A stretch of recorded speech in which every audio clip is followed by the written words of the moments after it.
This is the story about the mines and town of Granite, Montana. This old town is just a few short miles from Philipsburg, Montana. It was back in 1872 that a prospector by the name of Eli Holland came across a small vein of silver.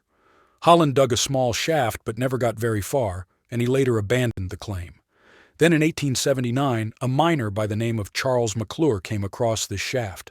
Charles started to dig in this shaft, and it was at this time that he came across some real high-grade silver ore. This silver ore would later assay at 2,000 ounces of silver per ton. It was because of these kind of ore grades that granite became known as the Silver Queen. Charles then teamed up with another miner and formed the Granite Mountain Mining Company. Because the ore was so rich, these two men were able to secure funding from investors, and by the time they were ready to start developing a mine, they had almost $10 million in the kiddy. After spending a couple $100,000 getting things like some infrastructure in place, they were ready to start mining. And in 1882, some of the first ore was coming out of the ground. This ore was grading out at 1,700 ounces per ton of silver. That would have been a pile of money back then.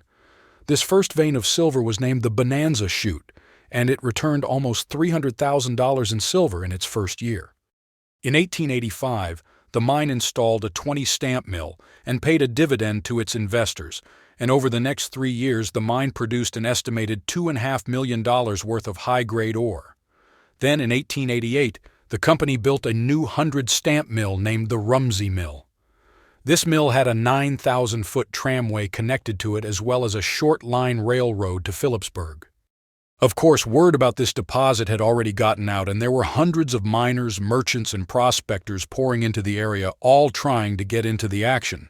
So the company started to get a town built. Because the mine owned pretty much all the land, they rented out town lots to the miners for $2.50 a month. The town had almost everything that was needed to live a quality life back then. There was a public school, a hospital, fire station, the miners' union hall, a bank, 18 saloons, a 3-story hotel, which was considered to be one of the best hotels in the area, and of course a thriving red light district. There were, however, a couple of things that were missing in this town. One was a cemetery, and the other was a reliable source of water. Water had to be hauled in with horse and wagon. The reason this town had no cemetery was because the ground was mostly rock, and so the dead had to be buried in neighboring Philipsburg.